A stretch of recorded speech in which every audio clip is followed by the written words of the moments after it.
Dans cette vidéo, on va parler d'argent et je vais t'expliquer la structure que tu vas devoir suivre si tu veux gagner beaucoup d'argent et si tu veux aller chercher ta liberté financière.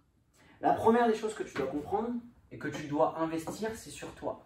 C'est sur tes compétences, c'est sur ton état d'esprit. C'est sur débloquer des blocages que tu as pour pouvoir comprendre tous les mécanismes comme un puzzle de l'entrepreneuriat, de comment l'argent fonctionne, comment l'argent circule. Et pour ça, seul l'investissement sur soi peut te le permettre. D'avoir un environnement, d'investir vraiment sur toi, sur tes compétences, à créer plus d'argent. Et déjà, on en a perdu 90% des entrepreneurs. Parce que 90% des entrepreneurs se laissent attirer par l'argent facile, par des choses qu'ils ne connaissent pas, qu'ils ne contrôlent pas, et donc investissent très rapidement dans des crypto-monnaies, dans les NFT. Et il n'y a rien de mal à ça, mais tu feras x5 en 5 ans, quoi. Donc, investis 1000 euros, la plupart des gens investissent 1000, 2000 euros, et puis tu auras 10 000 dans 5 ans, c'est OK. Mais tu n'iras pas chercher ta liberté financière comme ça. C'est pas parce que certains ont eu le coche en 2016 d'investir quand le Bitcoin était à 1 $ que tu vas l'avoir en 2022. Ça, tu dois le comprendre. L'investissement qui va le plus te sécuriser, c'est sur toi. Pourquoi? Parce que c'est un investissement que tu vas avoir toute ta vie. Et que tu vas pouvoir, au-delà de l'avoir toute ta vie, le transmettre. Une fois que tu as investi sur toi, tu dois investir sur ta capacité à gagner plus d'argent. Deuxième des points, réinvestir sur toi jusqu'à ce que tu gagnes 20 à 30 000 euros par mois. Ok, je vais te casser des croyances tout de suite, on va mettre les choses à plat. Tu n'es pas libre financièrement si tu fais 4 000 euros par mois dans l'entrepreneuriat. Tu veux être libre financièrement. Tu veux mettre à l'abri tes enfants, tu veux mettre à l'abri ta famille. Super, combien te coûte ton style de vie? 2 000 euros par mois. Tu as 2 enfants. 2 000 et 2 000, on est à 6 000 euros par mois. Tu veux mettre à l'abri ta femme. 2 000 euros par mois. Tu veux mettre à l'abri tes parents. Ça va coûter de l'argent. Tu veux mettre à l'abri peut-être ta grand-mère, ton grand-père que tu dois payer une maison de retraite. C'est 3 000 euros par mois une maison de retraite. Tu veux pouvoir partir en vacances. Donc là, tu as compris que juste avec 10 000 euros par mois, tu peux juste te mettre à l'abri toi, potentiellement tes 2 enfants et ta femme, en laissant les personnes de ta famille de côté. Donc avec 10 000 euros par mois, je te le dis, tu fais rien. Et deuxième croyance que je vais t'exposer, c'est que dans le business, 10 000 euros par mois, ce n'est pas du tout du sécurisé. C'est pas parce que tu fais 10 000 euros un mois que dans un an, tu referas 10 000 euros. Tu peux faire 10 000 euros une fois et le mois d'après faire 1 500 euros. Donc ça, c'est à comprendre. C'est que l'argent du business, il n'y a rien de sûr. Et donc quand tu gagnes de l'argent, le plus important, c'est de te sécuriser. Te sécuriser en faisant quoi? En apprenant la compétence de gagner plus d'argent. Parce qu'il y a 2 possibilités avec l'être humain. Soit tu progresses, soit tu régresses. Tu ne peux pas stagner. Si tu crois encore que tu as stagné depuis les 2 dernières années, je suis désolé de te casser tes croyances, mais tu as régressé. Oui, tu as perdu du temps. Et oui, ton état d'esprit, il est allé vers le bas. Tu ne peux pas perdre du temps. Tu ne peux pas stagner, ce n'est pas possible. Soit tu progresses, soit tu régresses. Donc, maintenant que tu as conscience qu'avec 5 000 euros par mois dans le business, tu es pauvre, parce que je suis désolé, tu fais 5 000 euros par mois, mais tu as une comptable à payer à côté de ça. Tu dois sûrement déléguer certaines parties, que ce soit les réseaux sociaux. Déléguer juste un community manager, ça coûte 1 500 euros. Prendre une comptable, c'est minimum 200 euros par mois.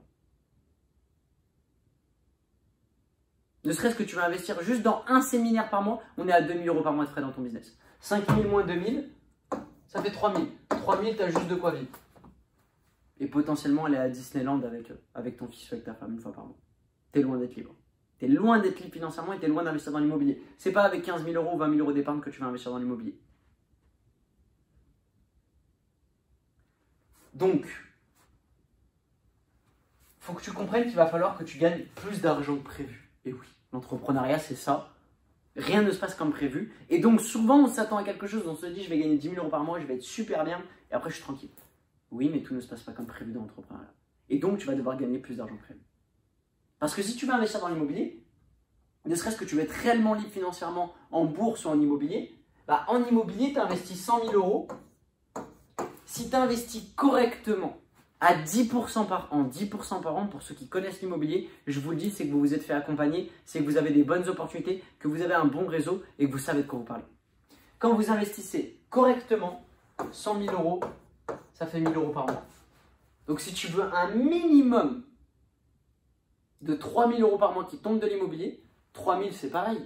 Tu as 3 000 euros par mois qui tombent de l'immobilier, mais à côté tu as des frais, tu dois payer la taxe foncière, les impôts, les charges de copropriété, des frais.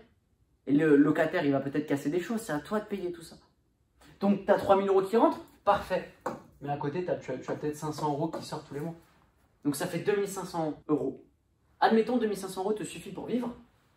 Si on fait le calcul et qu'on se base de ce principe que tu es un bon investisseur immobilier, non un investisseur immobilier lambda, tu dois investir minimum 250 000, donc 300 000 euros dans l'immobilier. Si tu fais le calcul avec 3 000 euros par mois, sachant que tu en dépenses 2 500 ou 2 000 euros pour vivre, je te laisse faire le calcul avec 500 euros ou 1 000 euros d'épargne, combien de temps on a de temps pour accumuler 300 000 euros.